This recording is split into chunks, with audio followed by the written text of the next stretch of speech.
Kenapa pemerintah kita menyuntik mati TV analog? Ini pertanyaan yang banyak datang ke saya dan minta dijelaskan secara sederhana supaya yang awam bisa menerima. Karena penjelasan dari pemerintah itu terlalu rumit katanya. Oke, karena saya bukan ahli di bidang komunikasi, saya coba kasih penjelasan berupa analogi-analogi aja ya. Biar kita sama-sama belajar. Kita sama-sama tahu, era teknologi sekarang berkembang sangat cepat. Dan kalau kita nggak berubah, maka kita akan mati. Karena menurut pepatah, di dunia ini gak ada yang abadi kecuali perubahan itu sendiri. Dulu kita dengerin radio pakai gelombang frekuensi AM dengan suara musik yang kurang jernih tetapi jangkauannya lebih luas. Teknologi kemudian berkembang dan kebutuhan akan suara musik yang lebih jernih itu menjadi tuntutan. Karena itu radio akhirnya berlomba-lomba masuk ke frekuensi FM yang lebih jernih suara musiknya tetapi jangkauannya jadi terbatas. Apakah itu jadi masalah? Yang dulunya AM jangkauannya lebih luas dan sekarang FM jangkauannya jadi terbatas. Enggak juga tuh. Karena dengan jangkauan terbatas di jalur FM, akhirnya di daerah-daerah tumbuh ekonomi baru karena mereka bisa bikin stasiun radio sendiri dengan jangkauan yang terbatas juga. Sekarang malah eranya radio digital yang suara musiknya lebih jernih tetapi jangkauannya jauh lebih luas ke seluruh Indonesia. Begitu juga dengan telepon. Dulu kita hanya kenal telepon rumah yang pakai kabel atau telepon umum di beberapa tempat supaya komunikasi bisa tersambung. Tetapi teknologi berkembang cepat sekali sehingga muncul telepon seluler yang sudah nggak pakai kabel dan bisa dibawa kemana aja kita mau. Nah, telepon seluler ini untuk operasionalnya mereka butuh frekuensi. Kita ibaratkan aja ya, frekuensi ini sebuah jalan raya, di mana di jalan itu ada banyak kendaraan, mulai TV, radio, seluler, dan banyak lagi lah. Jalanan ini semakin lama semakin padat, karena kendaraannya juga semakin banyak. Kebutuhan manusia berkembang, mereka nggak mau lagi telepon-teleponan, tetapi lebih senang bicara pakai teks, dan lebih sering nonton juga dengerin musik secara bersamaan.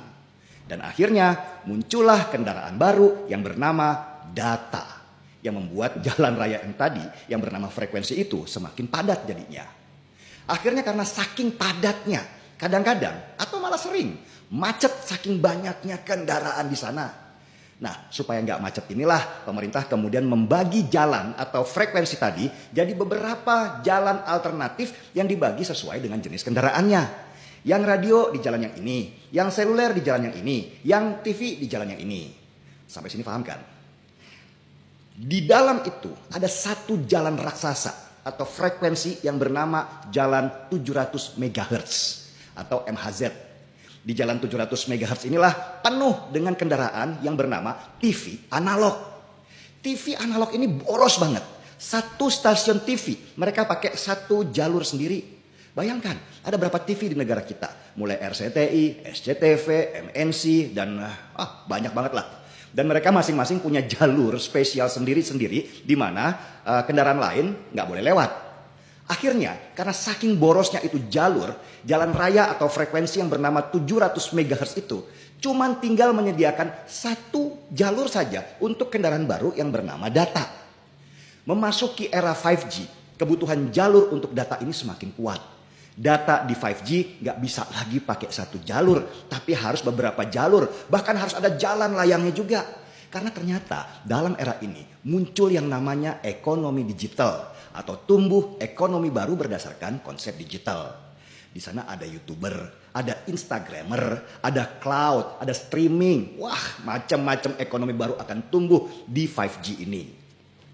Tapi sayangnya 5G di Indonesia ini susah berkembang. Karena jalur di jalan atau frekuensi 700 MHz tadi sudah dikuasai oleh stasiun-stasiun TV analog yang boros pemakaian jalur.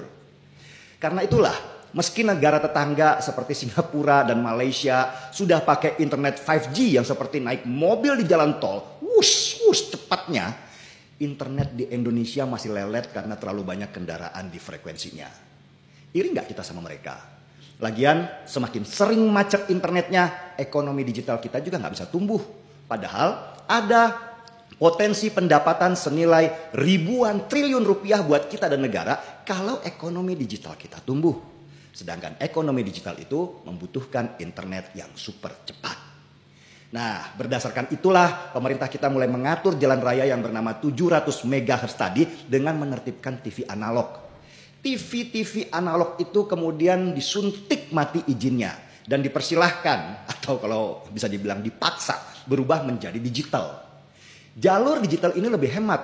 Kalau dulu TV analog makan satu jalur sendirian, dengan jalur digital satu jalur saja bisa dipakai sampai 13 stasiun televisi di sana. Udah paham kan? Dengan diaturnya frekuensi TV analog ke digital yang hanya cukup butuh satu jalur saja yang bisa dipakai bersamaan, maka jalan raya atau frekuensi yang bernama 700 MHz itu jadi nggak sempit lagi. Dan jalur yang luas inilah yang bisa dipakai internet super cepat atau 5G. Semua memang serba digital sekarang, udah nggak musim lagi analog. Kalaupun ada yang marah-marah karena siaran TV analognya dimatikan, pemerintah sudah bagikan alat untuk migrasi ke digital. Kalaupun ada pemilik stasiun televisi seperti Haritanu Sudibyo yang marah-marah, itu karena dia harus investasi lagi alat untuk stasiun-stasiun TV analognya berubah ke digital. Tapi ya itu, yang abadi di dunia ini cuma perubahan itu sendiri. Kalau tidak kita mati. Kalau internet kita tidak super cepat, maka ekonomi digital di negara kita nanti akan diserap Malaysia dan Singapura dong. Kita cuma jadi penonton aja. Mau nggak begitu? Mematikan izin TV analog dan mengubahnya menjadi digital itu adalah keharusan. Karena berhubungan dengan kepentingan yang lebih besar. Indonesia ini negara raksasa dengan jumlah penduduk terbesar nomor 4 dunia. Masa ekonominya kalah sama Malaysia dan Singapura yang jumlah penduduknya jauh lebih sedikit? Malu dong. Internet cepat itu sangat dibutuhkan pada zaman sekarang. Gak seperti kata mantan Menkominfo dari PKS di zamannya pemerintahan SBY dulu. Yang nyengir terus ngomong, internet cepat buat apa? Untung PKS udah gak di pemerintahan lagi. Kalau gak seumur hidup internet kita akan lelet kayak ikan mati. Jadi sudah paham kan kenapa TV analog harus di stop izinnya dan berubah ke TV digital? Kalau sudah, kita sekarang seruput dulu kopinya.